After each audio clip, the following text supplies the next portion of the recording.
हो गई है मैदानी जनसंपर्क, कितना लक्ष्य है, किस तरह की परिस्थितियाँ देख रहे हैं आप इंदौर में? देखिए, मैंने पहले ही 8 लाख का लक्ष्य दिया इंदौर में, और विधानसभा हम 1 लाख से ऊपर से जीतेंगे। अब 1 लाख से ऊपर कितना होता है, 1.5 भी हो सकता है, 2 भी हो सकता है, इसलिए 1 लाख से तो ऊपर से हम जीतेंगे ही। और पूरे लोकसभा में हम 8 लाख से ऊपर से जीतेंगे, ये हमारा टारगेट है। और मुझे लगता है कि कार्यकर्ताओं में भी उत्साह है, जनता में भी उत्साह है। लोग मोदी जी को एक बार फिर से तीसरी बार प्रधानमंत्री के रूप में देखना चाहते हैं, और देश जिस प्रकार उनके नेतृत्व में प्रगति कर रहा है, तो आज हर देशवासी ये चाहता है कि भारत को अगर कोई आगे बढ़ा सकता है तो नरेंद्र मोदी। सर, जीतू पटवारी जी का कहना है कि जो पहले फेज में 6 सीटों पर मतदान हुआ, उसमें जो 4 वो जीतेंगे और पूरे मध्य प्रदेश में आधी सीटें जो है वो कांग्रेस के खाते में जाएगी। ऐसा है कि जीतू पटवारी जी बड़े नेता हैं, अब बड़े नेता के बारे में कुछ कमेंट्स करूं ये अच्छी बात नहीं है, पर जिस दिन वो अध्यक्ष बने थे उस दिन से आज तक कांग्रेस के प्रदेश में आधे ही कार्यकर्ता रह गए, आधे तो है ही नहीं। तो जब कार्यकर्ता ही नहीं उनके पास तो कैसे जीतेंगे। दूसरी बात ये कि न उनके नेता पे भी कोई विश्वास नहीं। अब उनके नेता कब क्या बोलते हैं, आप कांग्रेस का मैनिफेस्टो उठा के देख लीजिए, ऐसा लगता है कि कोई वामपंथी ने बनाया या मुस्लिम लीग ने बनाया, ऐसा उनका पूरा की पूरा घोषणा पत्र है। तो उन्होंने देश के बारे में तो चिंतन ही नहीं है, उनका कुर्सी के बारे में चिंतन है, और देश की जनता देश के लिए वोट देना चाहती है, देश को आगे बढ़ाने के लिए वोट देना चाहती है। तो मुझे लगता है कि बहुत साफ दिख रहा है। अभी आपने देखा होगा मुस्लिम भाइयों ने भी हमारा सम्मान किया, हमारा साथ बोहरा समाज के बहनें तो साथ में चल रही है।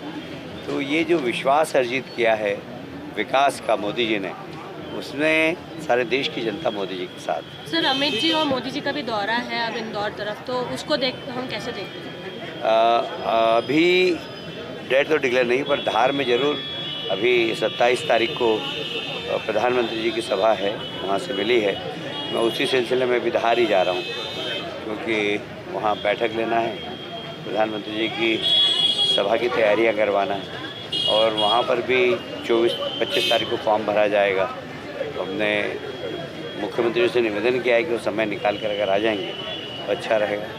तो मुख्यमंत्री जी 25 तारीख को इंदौर, धार, झाबुआ तीनों ही स्थानों पर फॉर्म भरने के लिए हमने उनसे आगे। वहाँ के आंकड़े कितने पक्ष में लग रहे हैं? वहाँ पर भी भारतीय जनता पार्टी जीतेगी और हम रिकॉर्ड बनाएंगे। मतलब हमारी 6 की 6 सीट जो भी मध्य प्रदेश में 6 सीटों पर हम जीतेंगे। मैं 6 सीट पर होकर आया, मेरे को पहले उधर का ही क्लस्टर का प्रभारी बनाया था, तो मैं सभी सीटों पर गया था और हम जीते। कांग्रेस के प्रत्याशी कह रहे हैं इंदौर में मेरे लाचार नजर आ रहे, कह रहे हैं मुझे बलि का बकरा बना दिया, मैं वही बलि का बकरा। कौन? ये कांग्रेस के प्रत्याशी जो है उन्होंने स्वीकार कर लिया कि कॉन्फिडेंस लूज हुआ है या फिर माहौल देख कर कहीं न कहीं। मैंने बताया ना कि जब जनता के बीच में जाता है ना व्यक्ति, तो उसको पता लगता है कि उसकी हैसियत क्या है, उसकी पार्टी की हैसियत क्या है। हम जनता के बीच में जाते हैं तो लोग हमसे चर्चा करते हैं, उससे पता लगता है कि हमारी पार्टी के प्रति लोगों का रुचि है, हमारे नेता के प्रति लोगों की रुचि है, हमारे उम्मीदवार के प्रति लोगों की रुचि है, तो वैसा रिस्पॉन्स भी मिलता है। अब देखिए ये वार्ड हमारे लिए बड़ा टफेस्ट वार्ड है, और यहाँ पर भी आपने देखा कि बड़ा स्नेह प्यार मिला लोगों का, और हर वर्ग के लोगों ने हमें प्यार दिया है, चाहे बोहरा समाज के लोग हैं, चाहे मुस्लिम समाज के लोग हैं, सबने हमारा स्वागत किया। तो ये जो काम को सलाम करना इस देश के स्वभाव में है, तो मुझे लगता है कि हमने काम किया है, और काम की अपेक्षा भी हमसे ही है लोगों। कांतिलाल भूरिया जी का कहना है कि जो भाजपा प्रत्याशी है वो हार के डर से बौखला रहे हैं और सीटें लाकर भाजपा आरक्षण को खत्म करना चाहती है।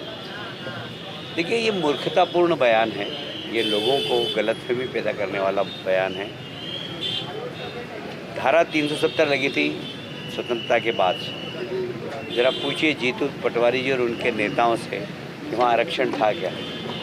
धारा 370 हटने के बाद वहाँ के दलित भाइयों को आरक्षण किसने दिया? मोदी जी ने दिया। आप तो आरक्षण रोकने का काम करते हो।